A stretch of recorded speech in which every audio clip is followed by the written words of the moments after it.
자, 오늘은 5번째 강의, 교회란 무엇인가요? 챕터를 보도록 하겠습니다. 자, 교재는 29페이지를 펴시고요. 가장 위에 박스에 있는 이 글을 읽어보도록 하겠습니다. 교회라는 말을 들으면 보통 자기가 다니거나 지나가면서 봤던 교회 건물을 떠올리는 경우가 많이 있습니다. 하지만 성경이 말하는 교회는 단순히 건물을 가리키는 것은 아닙니다. 자, 우리가 첫 번째 시간에도 제가 한번 잠깐 말씀을 드렸지만 가장 먼저 우리가 얘기를 해야 되는 것은 교회란 무엇인가 라는 질문이에요.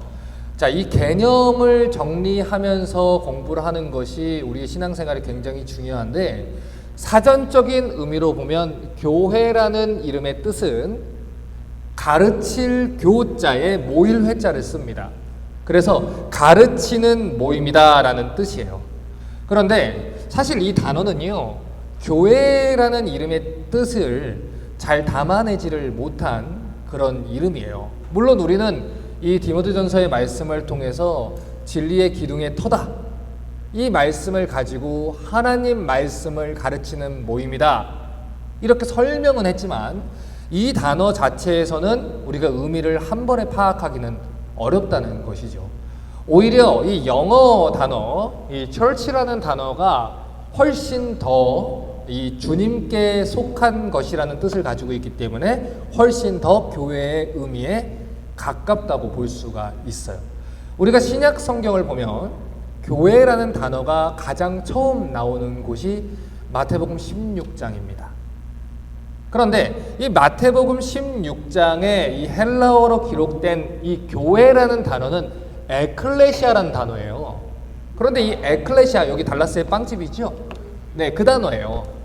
그런데 이 에클레시아라는 단어는 두 단어가 합쳐진 단어입니다. 에크라는 단어하고 클레시아라는 단어예요. 불러냄을 입은 자들의 모임이란 뜻입니다. 부르심을 입은 자들의 모임. 어디로부터요? 세상으로부터, 죄로부터, 죽음으로부터, 사망의 세력으로부터 하나님께서 부르셔서 그들을 구원하신 하나님의 백성들의 모임이라는 뜻입니다. 그래서 교회라는 단어에 대해서 우리가 생각을 할 때 가장 중요하게 생각해야 되는 게 뭐냐면, 교회는 일단 어떤 건물이나 어떤 빌딩이나 어떤 조직을 이야기하는 게 아니라는 거예요. 자, 교재 30페이지 3번을 좀 볼게요. 뒤로 넘어가서 30페이지 먼저 봅니다. 자, 3번. 교회의 주인은 누구십니까? 자, 골로새서 1장 18절을 같이 한번 읽겠습니다. 시작. 그는 몸인 교회의 머리라. 그가 근본이요 죽은 자들 가운데서 먼저나신 자니 이는 친히 만물의 으뜸이 되려 하심이요. 자, 그 아래 것도 볼게요. 에베소서 1장 23절입니다. 시작. 교회는 그의 몸이니 만물 안에서 만물을 충만케 하시는 자의 충만이니라. 자, 성경은 예수님과 교회의 관계를 머리와 몸의 관계로 얘기를 해요. 이 표현은 오너십을 얘기하는 거예요. 예수님이 우리의 주인이라는 것입니다. 몸이 이 머리의 지시를 받아서 움직이는 것처럼 교회는 주인이신 예수 그리스도의 지시를 따라서 움직이는 유기적인 공동체다라는 것을 얘기를 하는 거예요. 자, 교재 29페이지 앞으로 넘어올게요. 자, 그러면 다음 문제는 이거죠. 교회는 누가 세웠으며 무엇 위에 세워졌냐, 이거예요. 누가 무엇 위에 세워졌느냐, 이겁니다. 자, 우리 성경을 좀 보겠습니다. 마태복음 16장 16절에서 19절. 자, 교재에 있죠? 자, 굉장히 중요한 교회에 대한 구절이에요. 자, 같이 한번 읽겠습니다. 시작. 시몬 베드로가 대답하여 가로되 주는 그리스도시요 살아계신 하나님의 아들이시니이다. 예수께서 대답하여 가라사대 바요나 시몬아 내게 복이 있도다. 이를 내게 알게 한 이는 혈육이 아니요 하늘에 계신 내 아버지시니라. 또 내가 내게 이르노니 너는 베드로라. 내가 이 반석 위에 내 교회를 세우리니 음부의 건세가 이기지 못하리라. 내가 천국 열쇠를 내게 주리니 내가 땅에서 무엇이든지 매면 하늘에서도 매일 것이요 내가 땅에서 무엇이든지 풀면 하늘에서도 풀리리라 하시고. 자, 지금 교회를 누가 세우셨다라고 얘기합니까? Jesus Christ, 예수 그리스도께서 세우셨다는 거예요. 그렇기 때문에 각 지역에 그 지역 교회마다 담임 목사님들이 계시죠. 그렇지만 그 모든 교회들의 진짜 주인은 누굽니까? 그리스도시라는 거예요. 예수님이라는 거예요. 그래서 여러분이나 저나 이 사실을 잊으면 안 돼요. 이 사실을 잊는 순간 교회에서는 분란이 벌어지고요.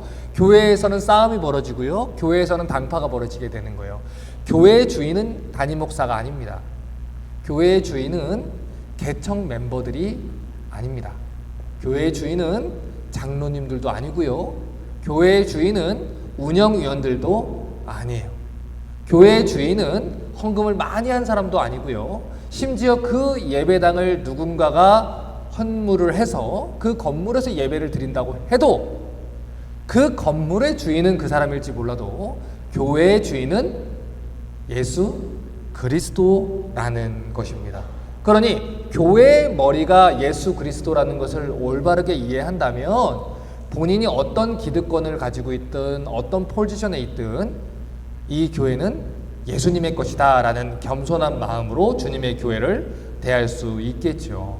자, 지금 이 말씀에서 우리가 주의를 기울여서 살펴봐야 되는 내용이 있어요. 이 로마 카톨릭은요, 지금 예수님께서 베드로한테 천국 열쇠를 주셨다, 이 표현을 가지고 베드로를 일대 교황으로 생각을 합니다. 그래서 베드로한테, 그 교황한테 주신, 네가 풀면 풀리고 잠그면 잠글 것이다 라는 이거를 가지고 그 교황에게 있는 절대적인 그 권한에 대해서 얘기를 해요. 그런데 지금 이 말씀을 보면은 예수님이 베드로의 신앙 고백을 칭찬하신 후에 너는 베드로라, 내가 이 반석 위에 내 교회를 세우겠다, 음부의 권세가 이기지 못하리라, 이렇게 얘기를 했어요. 자, 베드로의 이름은 반석이라는 뜻을 가지고 있어요. 이 마태복음 16장 18절에 이 베드로하고 반석이라는 이 말은 같은 의미와 같은 어원을 가지고 있는 이름입니다. 그런데 헬라어 원문 성경을 보면요, 굉장히 중요한 문법적인 의미가 여기 담겨 있어요. 여러분, 우리나라 언어도 마찬가지지만 헬라어에는요, 성수격이라는 게 있어요. 무슨 말이냐면 남성 명사냐 여성 명사냐 이런 거예요. 단수냐 복수냐, 소유격이냐 뭐 목적격이냐 이런 거 있죠. 그런 것처럼 성수격이라는 게 있어요. 그래서 이 헬라어는요, 같은 남성 명사면 그 맞춰가지고 그 문법적으로 사용하게 돼 있는 이것이 헬라어라는 거예요. 그런데 지금 한글 성경에서는 우리가 찾을 수 없지만 헬라어 원문 성경을 보면요, 베드로와 반석이라는 단어가 문법적으로 베드로는 남성 명사고요, 반석은 여성 명사입니다. 그 얘기는 이 반석이라는 단어를 예수님이 쓸 때 그 반석이라는 단어가 베드로를 받는 단어가 아니라는 거예요. 그러면 이 반석이라는 것은 어떤 것을 얘기를 하는 것이냐? 그 앞에 있는 베드로의 신앙 고백을 받는 대명사입니다. 그러니까 예수님께서 너는 베드로라, 이 반석 위에 내 교회를 세우겠다라고 얘기를 한 것은 베드로라는 그 특정한 인물을 교황으로 세워가지고 절대적인 권세를 주겠다라고 얘기를 하신 게 아니에요. 그게 아니고 베드로가 한 그 신앙 고백 뭡니까? 당신은 내 주님입니다. 그리스도시요, 당신은 그리스도 메시아입니다. 살아계신 하나님의 아들이십니다. 너의 이 신앙 고백 위에 교회를 세우겠다, 이렇게 얘기를 한 겁니다. 그러니 교회는 무엇 위에 세워지는 거예요? 올바른 신앙 고백 위에 세워지는 거예요.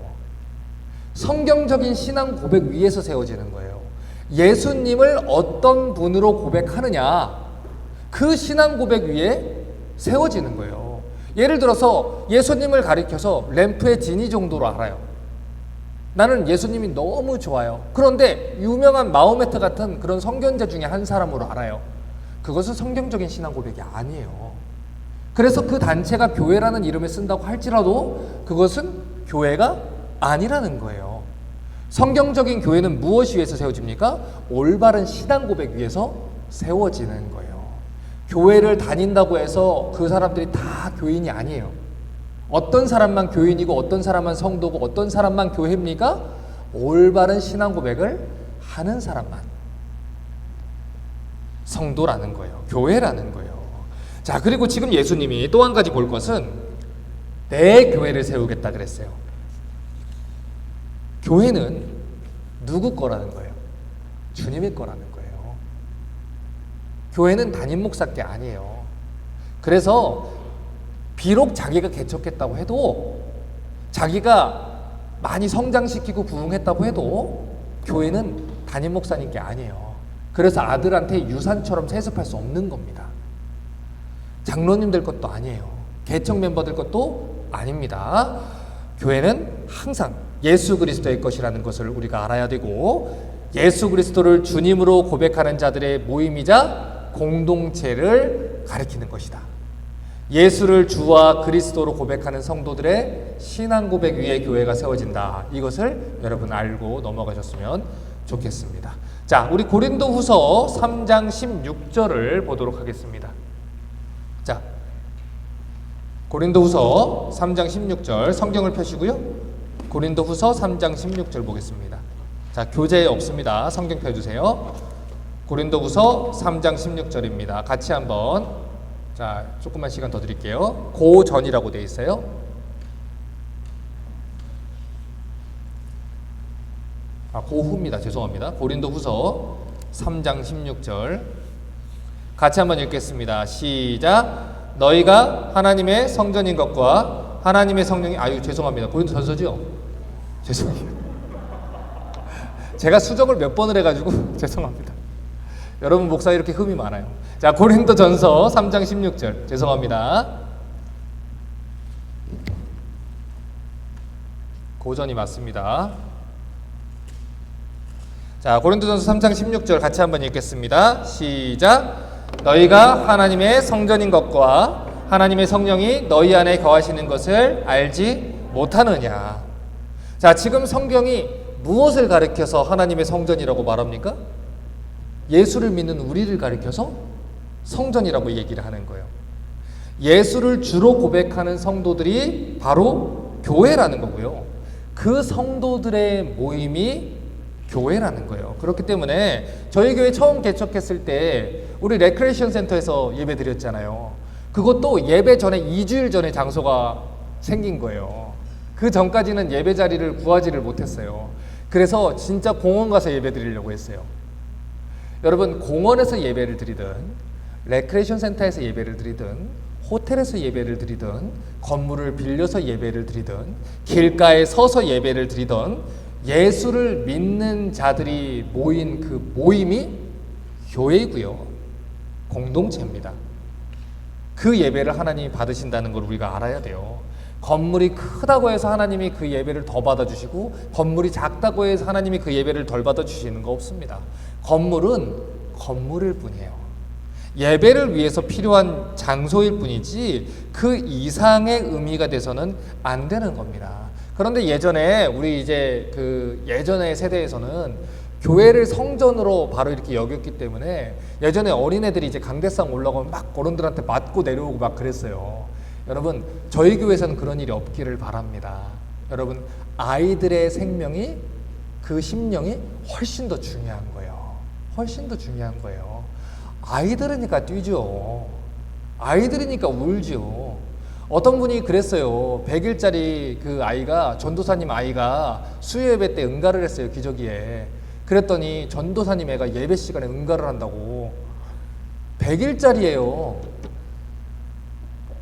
아니, 어른이 수요예배 때 응가를 한 게 아니고 100일짜리가 기저귀에 응가를 한 거라고요. 근데 어떻게 그 아이가 그 예배 시간에, 거룩한 예배 시간에 응가했다고 하는 게 이게 성숙한 성도의 입에서 나오는 말은 아니죠. 여러분, 아이니까 우는 거고요. 아이니까 떼쓰는 거고요.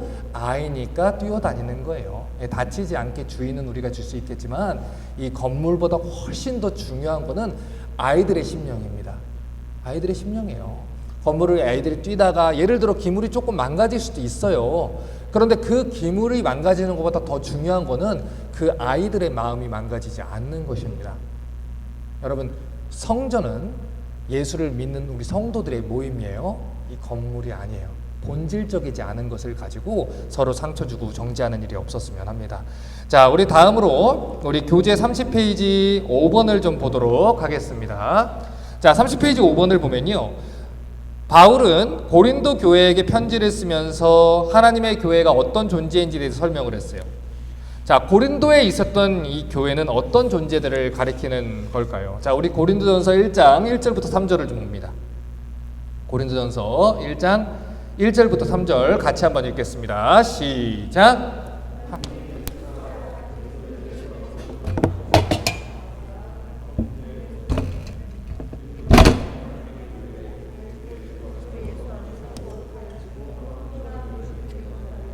또 각처에서 우리의 주 곧 저희와 우리의 주 되신 예수 그리스도의 이름을 부르는 모든 자들에게 하나님 우리 아버지와 주 예수 그리스도로 쫓아 은혜와 평강이 있기를 원하노라.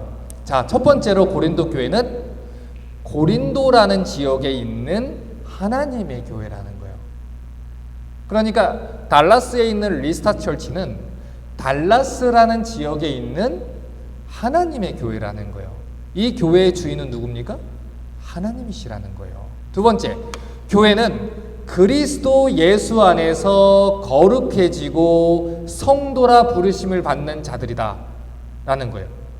그러니까 성도는요, 나 스스로 나는 성도예요. 혹시 필기 놓치신 분은 나중에 찍어서 제가 그 방에 올려드릴게요. 천천히 쫓아오세요.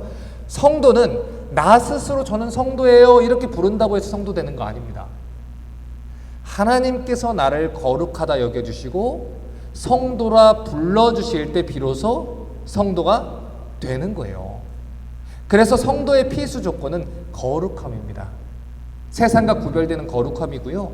성령으로 거듭나서 새로운 삶을 살아가는 사람들이 하나님의 교회이자 성도라는 거예요. 절에 다니던 사람이 기도하던 대상을 교회로 바꿨다고 해서 자동으로 불자에서 성도가 되는 게 아니라고 했습니다. 거듭나야 성도가 되는 거예요. 예수 그리스도를 주로 삼고 회개하고 거듭난 사람만이 성도이자 교회가 된다는 것이죠. 자, 세 번째로 각처에서 우리의 주, 곧 그들과 우리의 주 대신 예수 그리스도의 이름을 부르는 모든 자들이 교회라는 거예요. 그러니까 지역이 상관이 없어요. 브라질에 있든 저기 아프리카에 있든 중국에 있든 한국에 있든 우리 주 예수 그리스도를 주님으로 그리스도로 부르는 모든 자들은 하나님의 자녀이고 우리가 동일한 성도이고 형제 자매라는 것입니다. 그래서 이 교회는 건물을 가리키는 것도 아니고 조직을 얘기하는 것도 아니다. 예수님을 주님으로 그리스도를 믿는 한 사람 한 사람이 교회이고 그 신앙 고백을 한 성도들의 모임을 교회라고 부르는 것이라는 것을 알아야 됩니다. 그래서 저희 교회 이 등록 멤버를 아무나 받지 않는 거예요.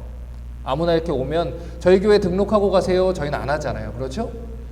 왜냐하면 그렇게 등록한다고 해서 이 교회의 멤버가 되는 것이 아닙니다. 이 교회의 멤버십은 컨트리 클럽이나 골프 클럽이랑 달라요. 다릅니다. 예수를 주와 그리스도로 고백하는 자들에게 그들이 성도라는 이름을 받게 되고 그들이 우리와 함께 이 멤버로서 동역을 할 수가 있는 거예요. 그들의 그 영혼을 위해서 우리가 그렇게 하는 것이지 일방적으로 배타적으로 두는 것은 아닙니다. 만약에 우리가 그렇게 하지 않고 아무나 교회 멤버로 드리고 아무나 그냥 교회에 오기만 하면 일손이 부족하니까 교회 봉사 자리에 앉혀가지고 신앙생활을 형식적으로 하다 다니다 보면 익숙해져서 기도도 따라하게 되고요. 다니다 보면 자기가 믿지 않는데 믿는 것처럼 착각도 하게 되고요. 그러다 보면 자기도 모르게 구원받았다는 오해를 가지고 신앙생활을 할 수도 있습니다. 예수를 믿지 않는데 교사 자리에 가 있는 사람들도 많고요. 예수를 믿지 않는데 마이크를 잡고 찬양팀에 있는 사람도 많고요. 예수를 믿지 않는데 팀장 자리에 있는 사람들도 많고요. 사실 예수 그리스도를 주로 고백하지도 않으면서 주변 사람들이 그렇다고 하니까 자기가 구원받은 교회라고 생각을 하면서 멸망의 길을 걸어갈 수 있도록 할 수 있다는 거예요. 그래서 교회는요, 좀 늦어도 괜찮아요. 늦어도 그 성도들이 올바른 방향으로 신앙 고백을 하고 자라갈 수 있도록 그들의 영혼을 돌봐야 하는 것입니다. 자, 우리 31페이지 6번을 좀 봅니다.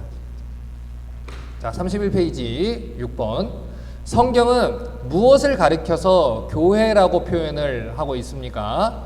자, 에베소서 2장 19절부터 22절을 볼게요. 같이 한번 읽겠습니다. 시작. 그러므로 이제부터 너희가 외인도 아니요 손도 아니요 오직 성도들과 동일한 시민이요 하나님의 권속이라.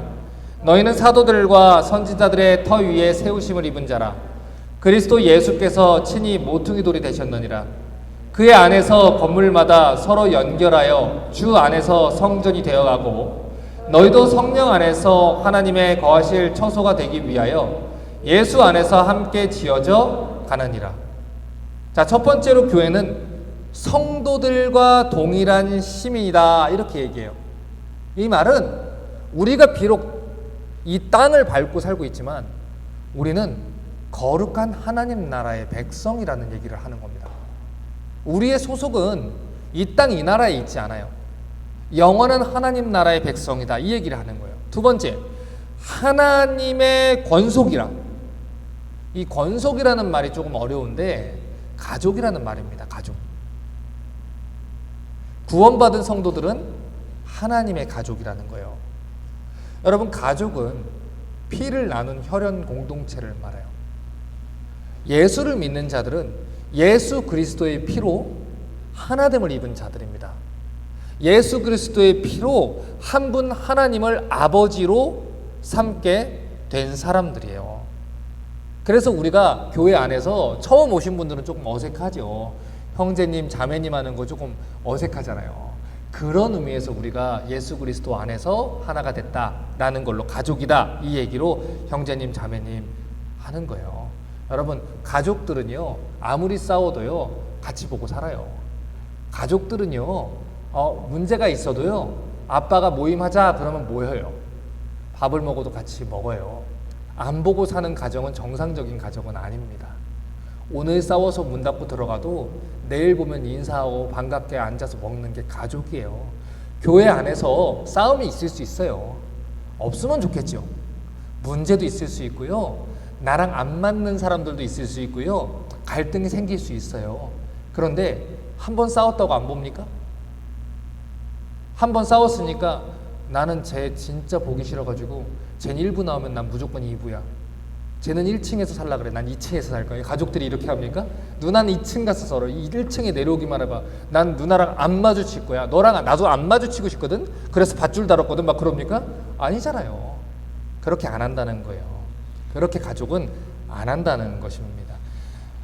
자, 세 번째로 교회는 사도들과 선지자들의 터 위에 세움을 받은 자들을 말해요. 굉장히 중요한 표현이에요. 사도들과 선지자들의 터 위에 세움을 받았다. 여러분, 이게 정말 중요한 포인트입니다. 사도들과 선지자들은요 구약과 신약의 하나님의 메신저들을 말해요. 선지자들은 구약에서 하나님의 말씀을 전하는 사명을 받았던 사람들이고요.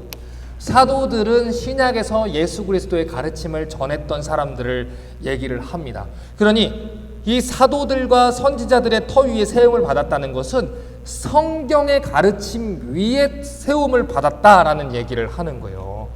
여러분, 주변을 보면요 수많은 교회 간판들이 있어요.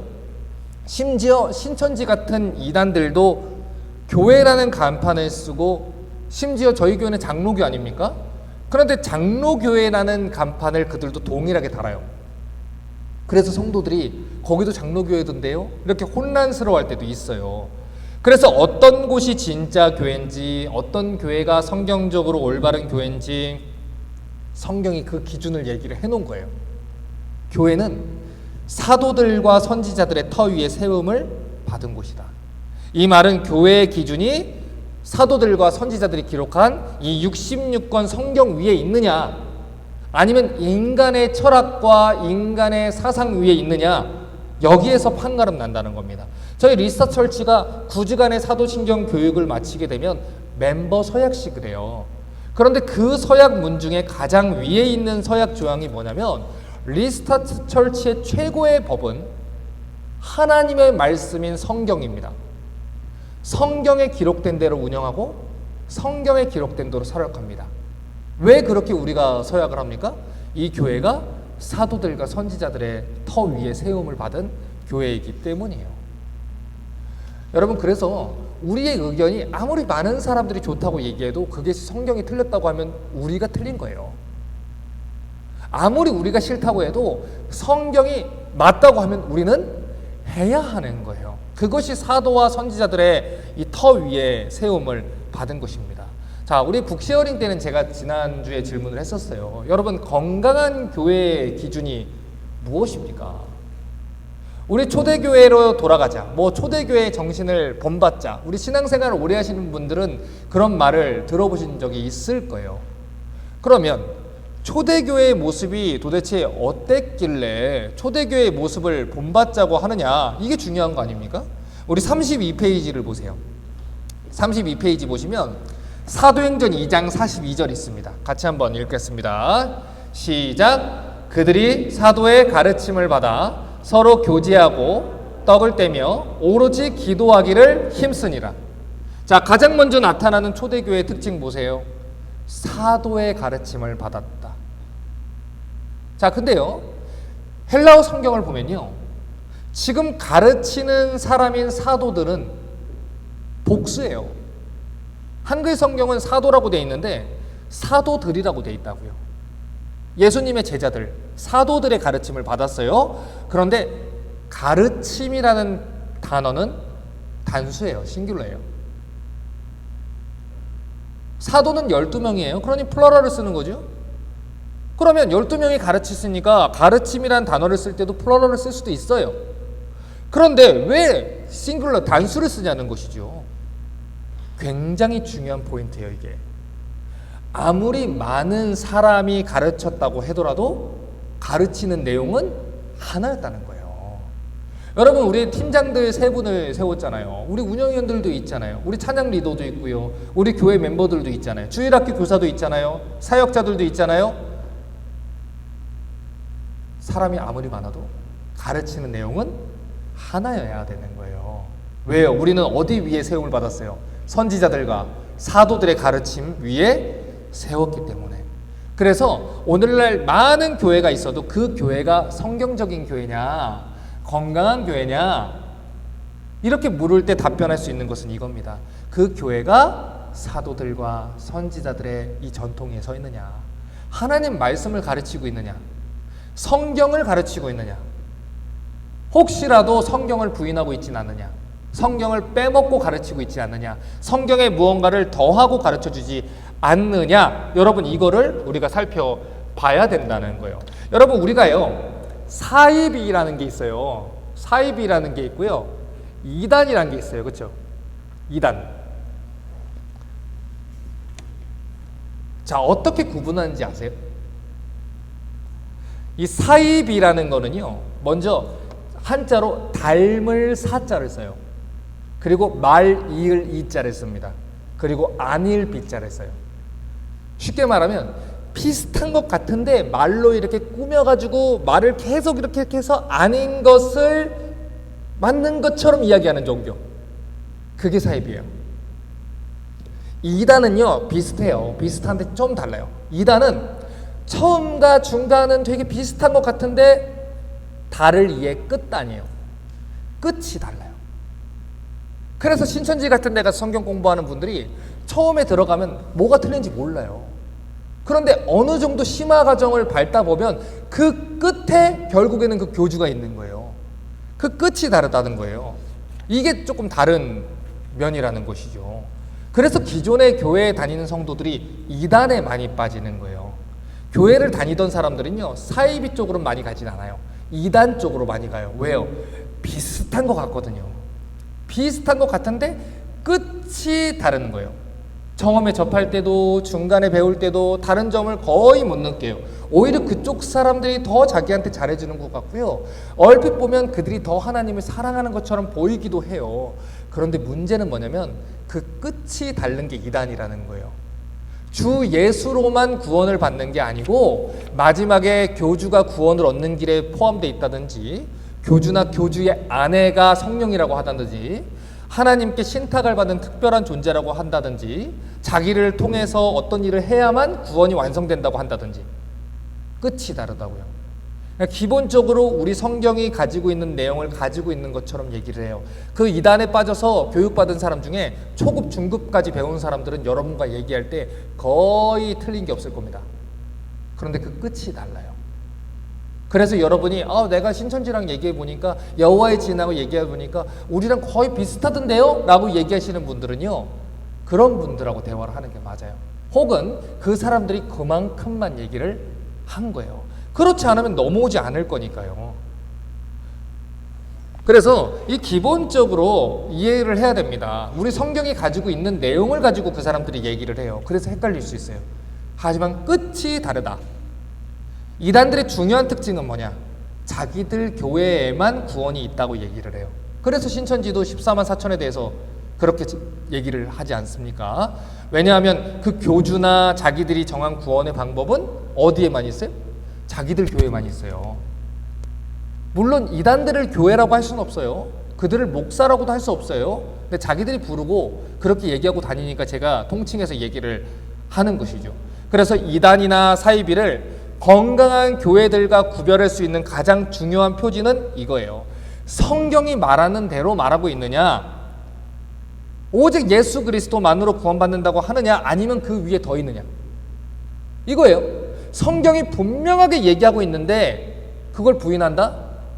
성경이 얘기하지 않는 것을 얘기한다? 여러분 의심하셔야 됩니다. 그리고 제가 늘 얘기하지만요, 예전에 우리 상표들을 보면요, 우리 나이키 상표 같은 거 보면 나이키 하면 가짜로 나이스 이런 거 있잖아요. 그런 것들이 막 엄청 가짜들이 많잖아요. 푸마, 파마 이런 것도, 피나 많잖아요. 그런 것들을 다 아는 것보다 더 중요한 거는 진짜만 알면 돼요. 그런데 진짜를 모르니까 헷갈리는 거예요. 여러분 진짜를 배우셔야 돼요. 성경을 배우셔야 돼요. 성경에서 뭐라고 하는지를 배우셔야 돼요. 자, 그래서 책을 하나 추천해 드릴게요.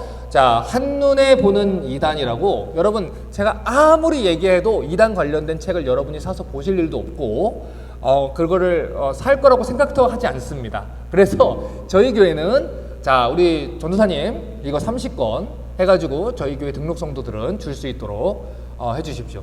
자, 한눈에 보는 이단이라고 해서 요단 출판사에서 나왔습니다. 제가 최근에 봤던 이단 관련된 모든 책들 중에서 가장 심플하게 성도들이 보기 쉽게 정리해놨어요. 물론 이 부분은 제가 나중에 저희 교회는 따로 교육을 할 것입니다. 자, 할 것입니다. 자, 한눈에 보는 이단. 네. 자, 잘 살펴보셔야 돼요. 이거 심각한 거예요. 예를 들어서 몰몬교나 여호와의 증인은요, 우리 주변에 많잖아요. 예수님을 삼위일체 하나님으로 보지 않아요.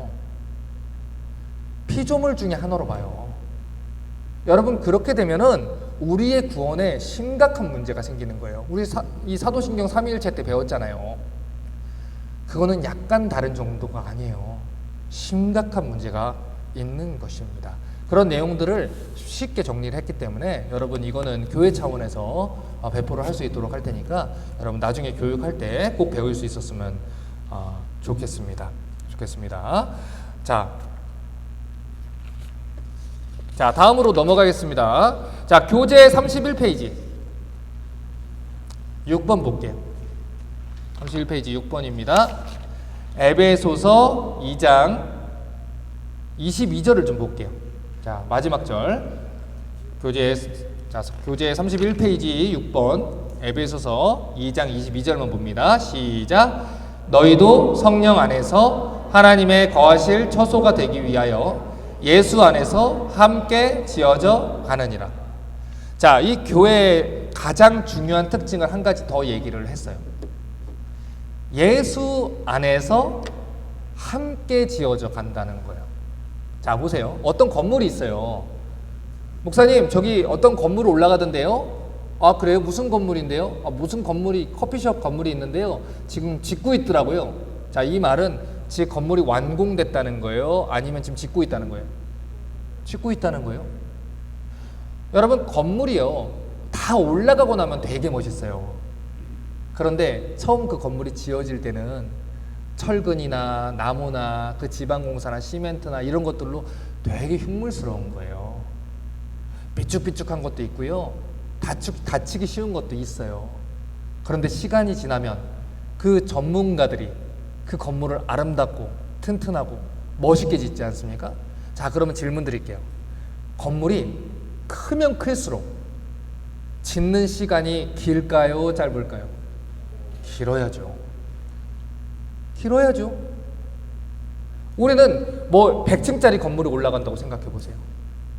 그러면 그 지하 공사에 뚫어놓은 게 한참인데 한 달이 지나도 두 달이 지나도 저 모양이니까 우리는 갈 때 뭐라고 합니까? 저기는 안 해? 언제까지 저렇게 둬? 그런데 사실 그 아래 100층이나 되는 건물이다 보니까 그 지방 공사를 굉장히 튼튼히 해야 되는 거예요. 안 그러면 무너지잖아요. 한 달 만에 100층짜리 지었다고 생각해 보세요. 여러분 그 빌딩 가겠습니까? 무서워서 못 가요. 오, 한 달 만에 지은 100층이래. 되게 멋있다. 그렇게 가는 사람이 많겠습니까? 이거 부실공사 아니야? 라고 무서워하는 사람이 많겠어요? 무서워하겠죠. 여러분, 크고 단단한 건물일수록 더 오래 지방공사가 필요한 거예요. 여러분, 예수 안에서 교회는, 성도들은 함께 지어져 가는 거예요. 이 말은 교회의 성도들은 누구도 완성된 사람이 없다고 얘기하는 거예요. 같이 지어져 가는 거예요. 같이. 여러분, 제가 이렇게 사역을 하면서 참 재밌는 게 뭔지 아십니까? 예를 들어서 어떤 팀장이 와가지고 저한테 뭐 얘기를 하는 거예요. 아, 저 팀원이 저 사람만 없으면 살겠다고. 저 사람 때문에 우리 팀 분위기가 너무 안 좋다고. 그렇겠다 얘기 생각해 보세요. 그러면요, 그 팀원이 저를 찾아와가지고 저 팀장만 없으면은 우리 팀 분위기가 너무 좋다 그래요. 어떤 팀에서는 팀장이 목사님 저희 팀 바꾸지 마세요. 저희 팀 분위기 너무 좋거든요. 이대로 갔으면 좋겠어요. 그러는데 팀원들이 몇 명이 찾아와가지고 팀 언제 바꿔요? 팀 너무 힘들어요. 이런 사람들이 있어요. 자기는 몰라요. 다 교회에서 상처받았대. 그러면 그 많은 상처는 누가 준 거예요? 다 피해자예요. 다. 가해자는 아무도 없어요. 여러분, 안 그래요. 우리는 다 완전하지 않아요. 우리는 다 모난 데가 있고요, 다 성숙하지 않은 데가 있어요. 자기가 모를 뿐이에요. 우리는 그냥 너보단 내가 낫다 이러고 사는 사람들이에요. 제가 누누이 말씀드리지 않았습니까? 우리는 하나님 앞에서 지렁이냐 쥐며느리냐 이 정도 차이라고, 바퀴벌레냐 곱등이냐 이 정도 차이인 거지, 우리가 나는 되게 깨끗한 위대한 존재인데 너는 왜 그 모양이냐 할 수 있는 존재는 아무도 없어요. 아무도 없다고요. 이 땅에 완전한 교회 없습니다. 이 땅에 완전한 성도 없습니다. 제가 우리 리스터 철치에 새로운 사람들 갖고 오면 주일 광고 시간 때 교회를 선택하실 때 참고하시라고 얘기하잖아요. 우리 교회 완전하지 않다고. 목사도 완전하지 않아요. 여러분도 완전하지 않아요. 그런데 그 사람들이 같이 모여서 다듬어져 가는 거예요. 철을 날카롭게 다듬는 것처럼 사람이 자기의 친구의 얼굴을 빛나게 하느니라. 그 잠언의 말씀대로 우리가 서로 다듬어져 가는 거예요. 그렇게 지어져 가는 거예요. 그런데 어떤 사람들이 교회에서 상처받아가지고 교회에서 질려가지고 교회를 떠난다고 얘기를 해요. 그런데 아까 얘기 드렸죠? 우리의 기준은 뭐예요? 성경이에요. 그런데 성경이 모든 성도들이 교회에 속해서 함께 지어져 가기를, 그 몸된 교회로서 역할을 하기를 명령하고 있어요. 자, 이건 하나님 명령이에요. 그러면 싫든 좋든 우리는 어떻게 해야 돼요? 해야 되는 거예요. 여러분, 직장 다니는 거 좋으세요? 싫잖아요. 여러분, 일터에서 일하시는 거 좋으세요? 막 잠잘 때 두근거립니까? 내일 일터 가야 되는데, 내일 우리 민성 형제 내일 일터 가서 사람들이 일을 뽑을 생각을 하니까 내가 기분이 너무 신나고, 이렇게 뽑을까 저렇게 뽑을까 막 그럽니까? 아니잖아요. 그죠? 싫죠. 근데 왜 가요? 해야 되니까. 학교를 아이들이 왜 갑니까? 해야 되니까. 심플합니다. 해야 되니까 하는 거예요. 우리의 주님이 그렇게 하기를 명령을 하셨으니까 그리스도를 주인님이라고 부르는 자들이라면 그 말씀에 순종해서 하는 거예요. 여러분, 몸에 달린 팔이나 다리가 어느 날 얘기하는 거예요. 나는 내 주인 얼굴이 너무 못생겨서 떨어져 나갈 거야 라고 한다면 여러분, 그게 가능합니까? 아니에요. 없어요. 가능하지 않아요. 발가락이요, 입술을 보면서 저 입술은 너무 저급해 이러면서 떨어져 나갈 수 있습니까? 없어요. 없다고요. 교회의 머리가 예수 그리스도라는 것을 알고, 이 교회의 주인이 예수 그리스도라는 것을 알고, 성도들의 주인이 예수 그리스도라는 것을 알면 교회의 머리이신 예수 그리스도의 명령에 우리는 순종할 수 있는 거예요.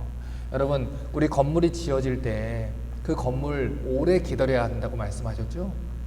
여러분, 주변에 건물이 지어지지 않은 사람들이 있어요.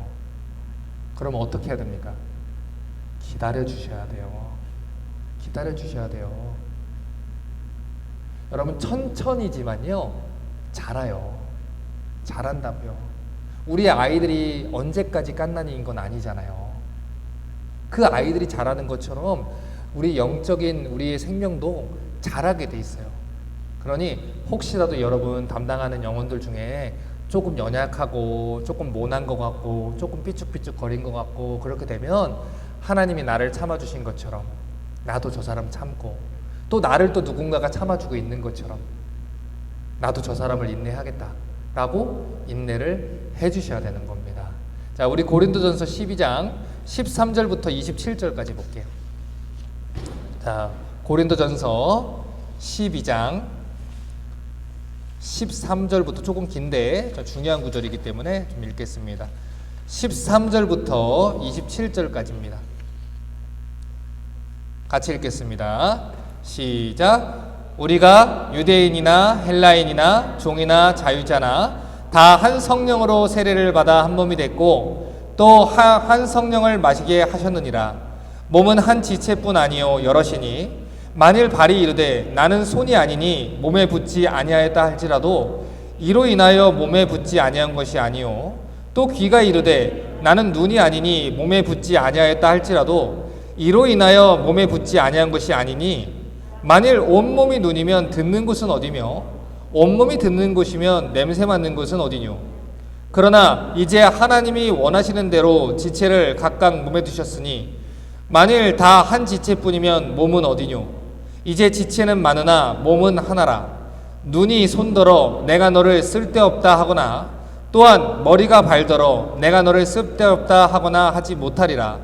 이뿐 아니라 몸에 더 약하게 보이는 지체가 도리어 요긴하고 우리가 몸에 덜 귀히 여기는 그것들을 더욱 귀한 것들로 입혀주며 우리의 아름답지 못한 지체는 더욱 아름다운 것을 얻고 우리의 아름다운 지체는 요구할 것이 없으니 오직 하나님이 몸을 고르게 하여 부족한 지체에게 존귀를 더하사 몸 가운데서 분쟁이 없고 오직 여러 지체가 서로 같이하여 돌아보게 하셨으니 만일 한 지체가 고통을 받으면 모든 지체도 함께 고통을 받고 한 지체가 영광을 얻으면 모든 지체도 함께 즐거워하나니 너희는 그리스도의 몸이요 지체의 각 부분이라. 자, 우리는 그리스도의 몸이고 한 몸의 지체의 각 부분이라고 얘기를 했습니다. 그래서 서로를 돌아봐야 하는 책임이 있다는 거예요. 여러분, 그래서 교회에는 개인주의가 없어야 돼요. 예를 들어서 교회에서 밥 먹을 때 차리는 사람 따로 있고 먹는 사람 따로 있으면 안 돼요. 영적으로 어린 사람들은 그럴 수 있어요. 아니, 어린애들은 그럴 수 있잖아요. 그렇죠? 그런데 장성한 성도라고 하면 그래서는 안 되죠. 여러분, 저희 집에서도요, 첫째에도 음식을 차리고 둘째에도 음식 먹으면 항상 같이 정리를 합니다. 집안에 있는 모든 일을 할 때 저희 예슬이도 청소기 돌리고 하람이도 쓰레기 봉지 갈아 끼고 설거지도 하고 청소기도 돌리고 걸레질도 하고 다 그래요. 왜 그렇습니까? 예전에 걔들이 2살, 3살 때는 안 시켜요. 할 수 있는 나이가 됐을 때 그 아이들도 가족의 구성원이기 때문에 아빠, 엄마의 일을 함께 나눠지는 거예요. 가족이기 때문에요. 여러분, 손님은 그럴 수 있어요. 손님은 그럴 수 있습니다.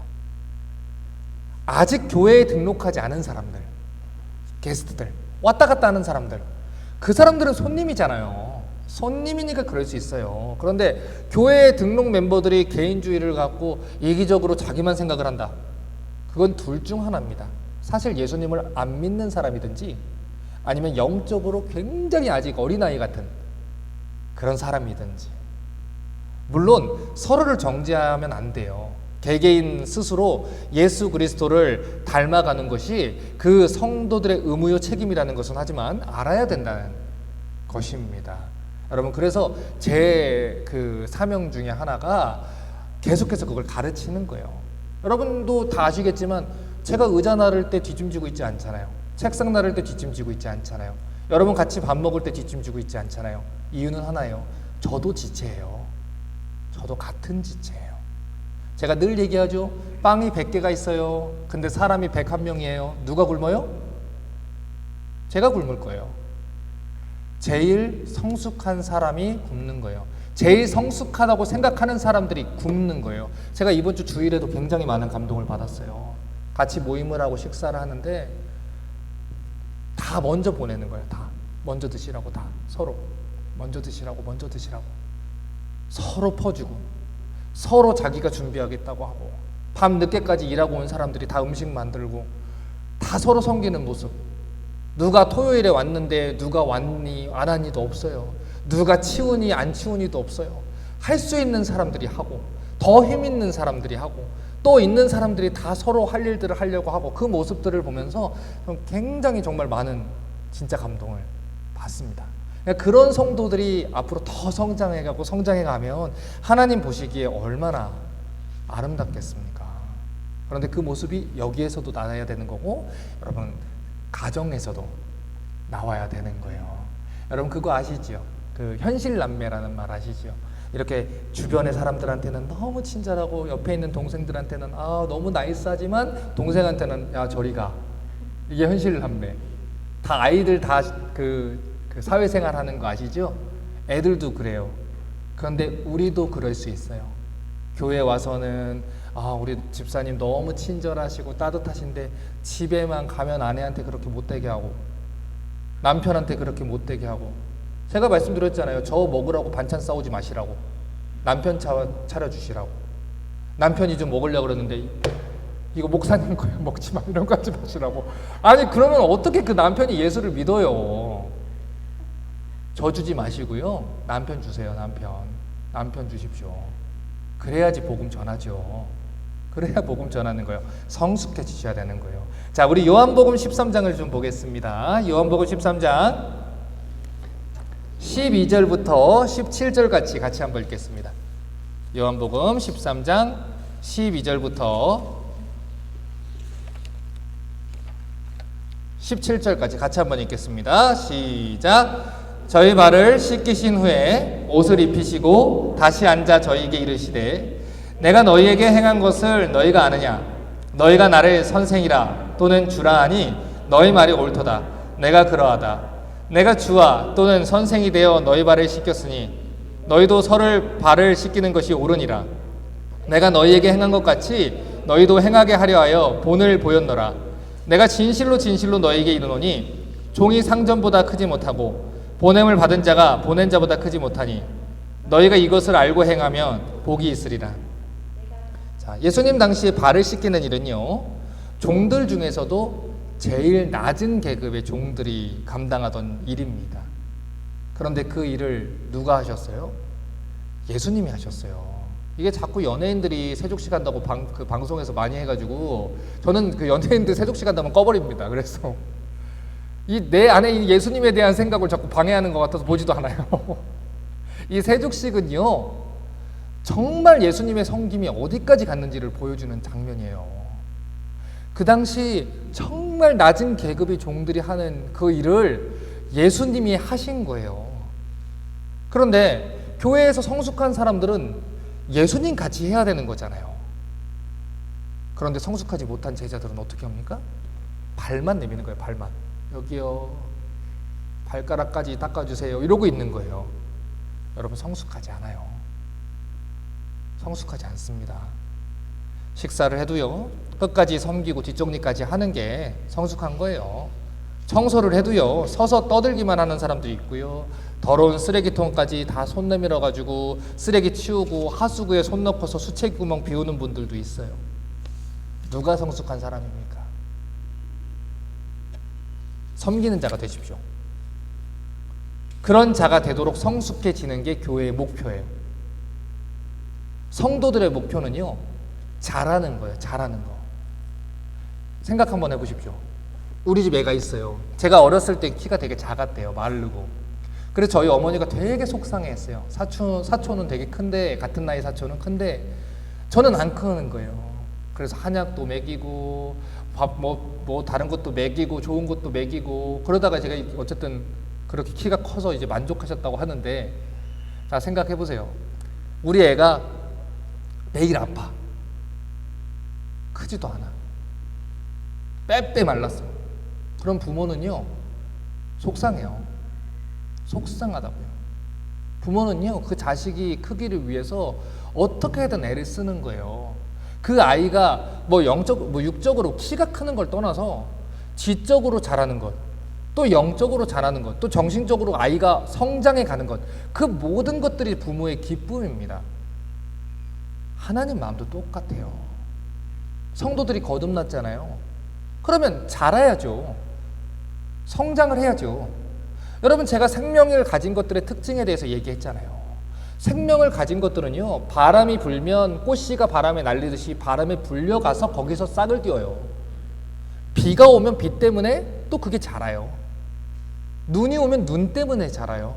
햇볕이 뜨면 해 때문에 자라요. 그런데 생명이 없는 건 다르다니까요. 생명이 없는 건 바람이 불면 바람 때문에 썩어요. 해 때문에 또 썩어요. 비가 오면 또 비 때문에 썩어요. 여러분, 우리가 거듭난 생명을 가진 자라는 증거는요, 자라는 거예요. 때때로 해가 뜨겁게 찌는 고난이 있을 수 있어요. 바람이 심하게 부는 그런 일들이 있을 수 있어요. 그런데 그 시련이 있고 없고가 중요한 게 아니에요. 자라는 거예요. 거기에 하나님 아버지의 목표가 있는 거고요. 우리 성도들이 함께 신앙생활하는 가운데 하나님께서 원하시는 모습이 그거라는 거예요. 교회의 멤버십은 골프 클럽의 멤버십과는 다르다니까요. 피트니스 클럽의 멤버십은 내가 회원비를 냈으니까, 돈을 냈으니까 내가 받을 서비스를 내놔라, 이거 아닙니까? 사우나도 가고 마사지도 하고 내가 회원비를 냈는데 내가 이걸 왜 못 누리냐, 이거잖아요. 그게 세상의 멤버십이에요. 그런데 교회의 멤버십은 달라요. 내가 헌금을 냈으니까 서비스를 받는 게 아니에요. 교회의 멤버십은 예수 그리스도의 몸으로서 함께 지어져 가고 함께 지어져 갈 수 있도록 봉사하며 섬기는 것이 교회의 멤버십입니다. 자, 우리 31페이지 7번을 좀 봅니다. 하나님께서 교회에게 원하시는 모습은 무엇입니까? 자, 첫 번째는 분쟁이 없이 하나가 되어야 된다는 거예요. 고린도전서 1장 10절을 같이 한번 읽겠습니다. 시작. 형제들아, 내가 우리 주 예수 그리스도의 이름으로 너희를 권하노니 다 같은 말을 하고 너희 가운데 분쟁이 없이 같은 마음과 같은 뜻으로 온전히 합하라.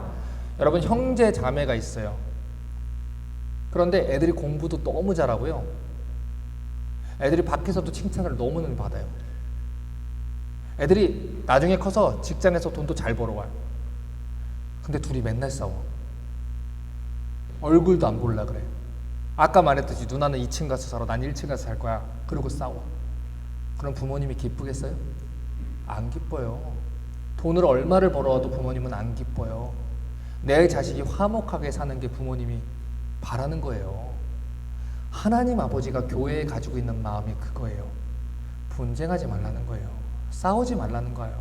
본질적이지 않은 걸 가지고 싸우지 말라는 거예요. 자, 두 번째도 보십시오. 하나님이 영광 받으실 수 있도록 행해야 한다. 자, 우리 그 31페이지 마지막 인용 구절이 잘못 표기됐어요. 우리 고린도전서 1장 10절이라고 되어 있는데 베드로후서 4장 9절부터 11절이라고 고쳐주세요. 다음 수정된 교회에서 수정해서 나갈 겁니다. 베드로후서 4장 9절부터 11절 같이 한번 읽어보겠습니다. 시작. 서로 대접하기를 원망 없이 하고 각각 은사를 받은 대로 하나님의 각양 은사를 맡은 선한 청지기 같이 서로 봉사하라. 만일 누가 말하려면 하나님의 말씀을 하는 것 같이 하고 누가 봉사하려면 하나님의 공급하시는 힘으로 하는 것 같이 하라. 이는 범사에 예수 그리스도로 말미암아 하나님이 영광을 받으시게 하려 함이니 그에게 영광과 권능이 세세에 무궁토록 있느니라. 아멘. 무슨 봉사를 하든 섬김을 하든 받으시는 분은 하나님이십니다. 그래서 서로 대접하기를 원망 없이 하라고 하셨어요. 여러분, 아까 제가 본이 되는 섬김을 하시는 분들을 칭찬을 했잖아요. 그렇게 열심히 섬기는데 마음에 막 불평과 원망만이 가득한 거예요. 마치 그 마르다가 마리아를 원망했던 것처럼. 쟤는 맨날 앉아 있어요. 하지 말라는 거예요. 사랑으로 서로 봉사하라는 거예요. 하나님이 여러분에게 할 수 있는 마음과 할 수 있는 능력을 주셨으면 기쁨으로, 아직은 공사 중인가 보다, 아직은 못하나 보다, 그러면 내가 할 수 있으니까 내가 해야지라고 선한 청지기처럼 봉사하라는 것입니다. 자, 우리 32페이지 맨 위에 소가로 3번 봅니다. 함께 모여서 서로 사랑하고 격려해야 합니다. 자, 히브리서 10장 24절 25절 같이 한번 읽겠습니다. 시작. 서로 돌아보아 사랑과 선행을 격려하며 이를 패하는 어떤 사람들의 습관과 같이 하지 말고 오직 권하여 그날이 가까움을 볼수록 더욱 그리하자. 자, 교회는 아까도 말씀드렸죠. 같이 지어져가는 공동체입니다. 그래서 교회는 자꾸 모여야 돼요. 상황이 어려울수록 온라인이든 오프라인이든 자꾸 모여야 돼요. 여러분, 그래서 제가 네이버 라인으로도 이렇게 자꾸 들어오라고 말씀드린 거예요. 서로 계속해서 얼굴 보고 나와 함께 지어져 가는 사람들이 여기 있구나, 그것을 알고 같이 지어져 가야 되는 거예요. 지금은요, 이 코로나 팬데믹 때문에 자유를 즐기느라고 예배도 안 드리고 신앙생활도 대충 저버린 사람들이 너무 많아요. 그런데 여러분, 멀리 가면 갈수록 집에 돌아오는 건 더 어렵습니다. 한번 주일날 예배 안 드리고 밖에 나가서 놀기 시작하면요, 다음에는요 더 드리기 싫어요. 처음에는 온라인 예배라도 드려야지 라고 시작했던 예배가 나중에는 여행 가는 차 안에서 어차피 뭐 서부까지 여행 가는데, 이참에 여행 가는데 운전하는데 무료하고 시간도 어차피 많으니까 그때 틀어놓고 드려야지. 그러다 보면 갑자기 인터넷이 안 돼. 그러면 오늘은 공쳤다, 나중에 유튜브로 들어야지. 그리고 안 들어요. 그리고 하루 넘어가고 오늘은 가정 예배 드리자 하더니 성경 읽고 한 10분 만에 그냥 넘어가고 그 다음번에는 그냥 예배 안 드리고 그러다 보면 교회를 떠나요. 그게 습관이 됩니다. 왜 성경이 서로 돌아보며 사랑과 선행을 격려하고 자꾸 모여라 라고 얘기를 하는 이유가 무엇입니까? 하나님이 우리의 연약함을 알아서 그래요. 여러분, 우리는요 육신의 건강을 위해서 헬스장을 끊고 3일 뒤면 안 나가는 게 우리예요. 육신의 건강을 지키는 것도 그렇게 힘들어요. 하물며 영적인 건강을 지키는 게 얼마나 힘들겠습니까? 여러분, 혼자는 힘들어요. 그런데 같이 하면 할 수 있는 거예요. 제가 우리 사랑하는 전도사님들께 매주일 한 권의 책들을 쓰고 북 리뷰를 쓰고 이렇게 제가 훈련을 시키지 않습니까? 그래서 2주일에 한 번씩 제가 훈련을 하면서 2권씩을 시켜요. 그런데 제가 너무 사랑해서 지난주부터 제가 또 다른 숙제를 또 줬어요. 그거에 플러스해서 또 다른 신학책을 써머리해라. 그렇게 해서 또 줬는데 마치 이번 주에 다 할 수 없을 것 같은 아까 반응을 보이길래 안 된다, 해야 된다라고 제가 얘기를 드렸어요. 해야 돼요. 불쌍히 어디서 나왔어요? 하셔야 돼요. 왜 그러냐? 혼자서 못해요. 혼자서는 못해요. 그런데요, 이렇게 같이 하면 할 수 있어요. 우리 북시어령 하시는 분들도 계속 끊이지 않고 하시는 분들이 있어요. 그 사람들은 지금 우리 성대 형제 계속 했죠. 지금 책 한 10권 읽었죠?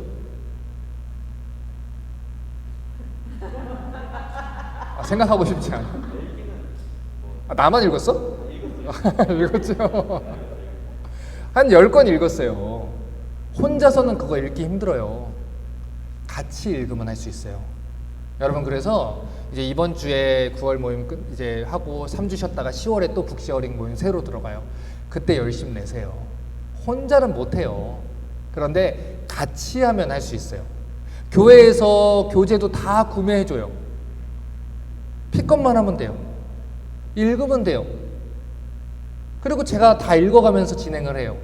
여러분, 이때가 기회입니다. 자꾸 모여야 돼요. 모여서 같이 말씀 듣고 같이 책 읽고 같이 교리 배우고 같이 기도하고 그때 자라가는 것입니다.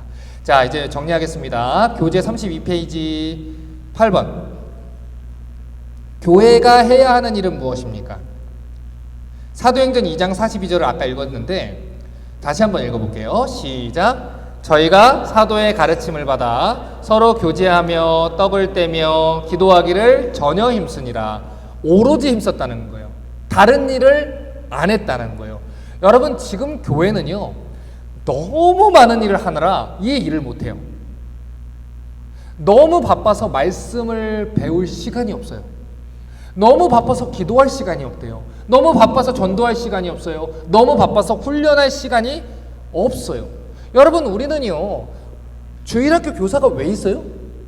하나님 말씀을 가르치기 위해서 교사가 있는 것이죠. 그 교사를 세우기 위해서 우리가 그 영혼들을 말씀으로 훈련시키는 거잖아요. 그런데 그 교사가요, 교사 활동하다가 예배를 안 드려요. 우리는 예배자로 세우기 위해서 그만큼을 훈련을 시킨 거예요. 그리고 예배자로 세울 수 있는 교사들을 세워놓은 거예요. 그런데 예배자를 세워야 되는 교사들이 일을 해야 된다고 예배 자리에 안 들어간다. 이것은요, 절대로 성경적인 거 아닙니다. 그런데 수많은 교회들이요, 교회에서 간식 먹어야 돼요, 식사해야 돼요, 식사하는데 그게 식으면 안 되니까 예배 시간에 중간에 나가요. 교회에서 수련회 때 장식 만들다가 예배 시간에 안 들어와요. 그 행사들 아무리 잘하면 뭐합니까? 교회의 첫 번째 의무는 예배입니다. 교회의 첫 번째 의무는 말씀 배우는 거예요. 많은 행사들을 좋아요. 좋은데 그 행사들은 없어도 되는 거예요. 예배가 먼저예요. 말씀 배우는 게 먼저입니다. 여러분, 교회에 와가지고 뭐 락기를 한다든지 뭐 와가지고 할로윈 때 무슨 행사를 한다든지 무슨 체육대회를 한다든지 그것 때문에 예배를 못 드려요. 그것 때문에 말씀을 못 배워요. 사역자들이 그것 때문에 하나님 말씀을 연구할 수 있는 시간이 없대요. 여러분, 이게 정상적인 모습입니까? 여러분, 정상적인 모습 아니에요. 초대교회의 모습을 잘 보셔야 돼요. 교회는 사도의 가르침을 받아야 하는 곳이에요. 강연을 들으러 오는 곳이 아니에요. 세바씨 같은 그런 강연을 듣는 곳이 아니에요. 아이들을 마음 놓고 맡길 수 있는 타가소나 유치원이 아니에요. 아이들이 자동차 레이싱에서 프라이즈를 받는 곳이 교회가 아니라고요. 받을 수도 있겠지요. 그런데 그게 주가 아니라니까요. 선행학습을 싼 돈으로 가르칠 수 있는 스쿨을 여는 곳이 교회의 첫 번째 사명이 아니에요. 교회는 하나님 말씀 배우는 곳이에요. 여러분, 정말 속상한 게 주변을 보면요, 그냥 시설 좋고 사람 많은 교회에 아이를 그냥 위탁하려는, 맡기려는 부모님들을 참 많이 봐요. 그 교회의 사역자들이 하나님 말씀을 가르치고 있는지, 그 교회가 올바른 성경 말씀을 가르치고 있는지는 살펴보지도 않아요. 그건 관심사에 있지도 않아요. 그냥 내 자식이 크고 좋은 그 시설 좋은 교회만을 다닐 수 있느냐, 얼마나 좋은 혜택을 받을 수 있느냐, 이것을 찾아다니는, 이게 어떻게 교회를 찾는 기준이 됩니까? 그래서는 안 되는 거예요. 제가 참 안타까운 게, 저희 주일학교 우리 교사가 얘기했지만, 선생님이 얘기했지만, 저희 주일학교 아이들 말씀 정말 체계적으로 잘 배워요. 너무 아까워요. 제가 잘 세이브하고 정리해 놓으라고 늘 얘기를 해요. 여러분, 이 말씀을 정말 더 많은 아이들이 들을 수 있다면 얼마나 좋을까? 이 말씀을 어려서부터 배울 수 있다면 얼마나 좋을까? 그런데 크리스천 부모들이 거기에 관심이 없는 거예요. 재밌는 거, 에어바운스 막 있는 거, 풀 막 깔아주는 거. 여러분, 그건 다른 데 가서도 할 수 있어요. 왜 교회가 그걸 해야 됩니까? 교회는 하나님 말씀 배우는 거예요. 그게 첫 번째입니다. 여러분, 그래서 제가 예배 시간에도 부탁드렸죠? 저한테 다른 거 권유하지 마시라고요. 하나님 말씀 배우는 거예요, 교회는. 그게 첫 번째입니다. 두 번째, 서로 교제했어요. 교회는 함께 지어져 가는 곳이에요. 혼자 외딴 섬처럼 따로 떨어져서 신앙생활 하시면 안 돼요. 같이 하셔야 돼요.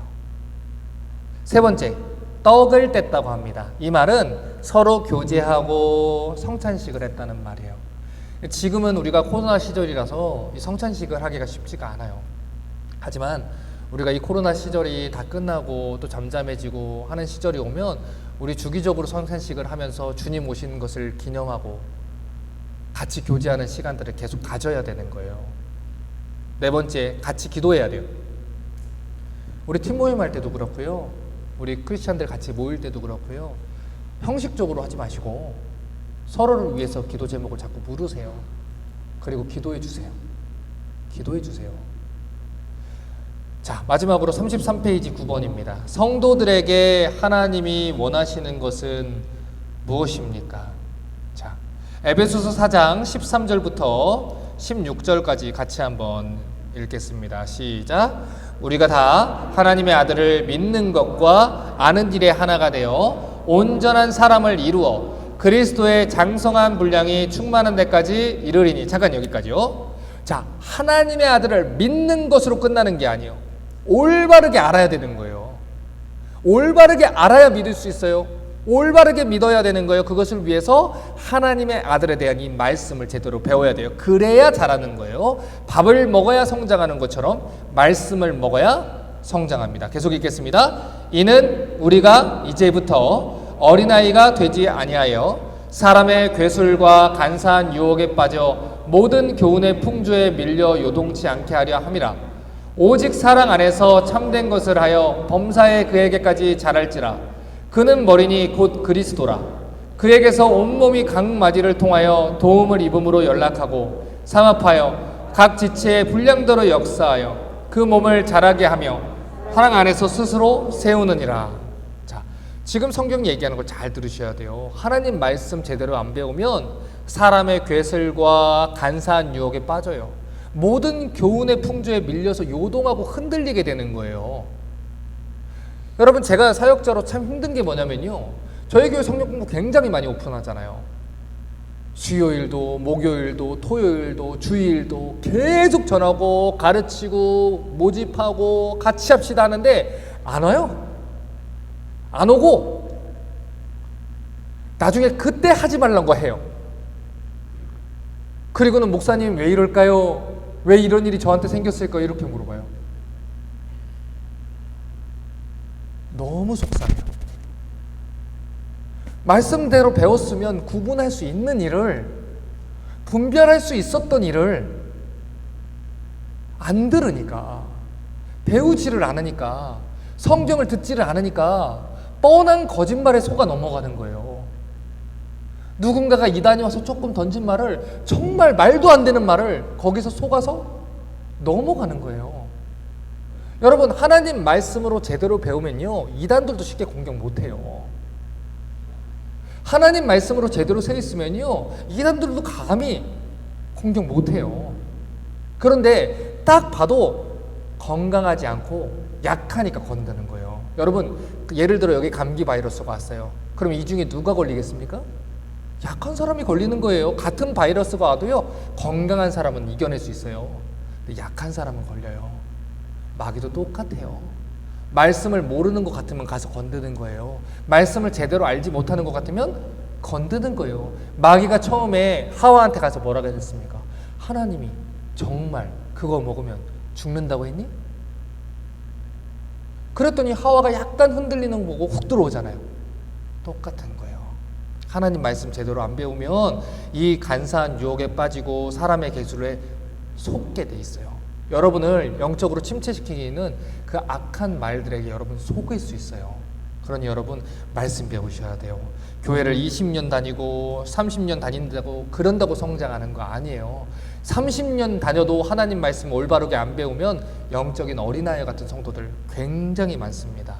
그러니 여러분, 우리 다 같이 깨어서 하나님 말씀 배워야 됩니다. 자, 우리 33페이지 교회의 사명은 무엇입니까? 자, 우리 마태복음 28장 19절과 20절 마지막으로 읽겠습니다. 시작. 그러므로 너희는 가서 모든 족속으로 제자를 삼아 아버지와 아들과 성령의 이름으로 세례를 주고 내가 너희에게 분부한 모든 것을 가르쳐 지키게 하라. 볼지어다 내가 세상 끝날까지 너희와 항상 함께 있으리라 하시니라. 자, 교회는요 우리만의 그룹으로 남아있으면 안 돼요. 자꾸 가야 돼요. 여러분 그 직장 동료들, 여러분 이웃들, 여러분 가게 직원들, 또 손님들, 여러분 가족들, 믿지 않는 사촌들 있으시죠? 많이 멀리까지 안 봐도요 여러분 주변에 굉장히 많을 거예요. 예수님 안 믿는 사람들. 가셔요. 가셔서 복음을 전해 주셔야 돼요. 그런데 그냥 거기서 머무는 게 아니고요, 이 모든 예수님께서 가르치고 명하신 것들을 가르쳐서 어떻게 하래요? 지키게 하래요. 그러니까 나는 복음 전해줬다 끝, 이게 아니에요. 그 말씀을 가르쳐서 지키게 해야 돼요. 제자로 성장할 수 있도록 도와야 되는 거예요. 우리 어떤 분들이 그래요. 제가 목사님 저 사람 언제까지 책임져야 됩니까? 언제까지겠습니까?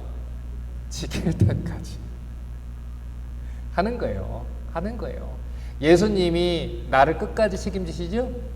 여러분 마음속에, 여러분 눈에 그 사람이 계속 보이면 포기하지 마세요. 포기하지 마시고 그 사람 위해서 기도해 주시고 그 사람 붙잡고서 말씀 가르치시고 같이 제자로 설 수 있도록 그렇게 도와주시기 바랍니다. 이것이 교회의 존재의 목적이고요, 교회의 사명입니다. 모든 사역자들은 이 일을 위해서 최선을 다해야 하는 것입니다. 자, 오늘은 여기까지 하겠습니다. 제가 기도하고 마치겠습니다. 하나님, 하나님께서 이 교회를 세우시고 예수 그리스도의 복음을 통하여 수많은 제자들을 복음으로 낳게 하셨습니다. 올바르게 세울 수 있기를 바랍니다.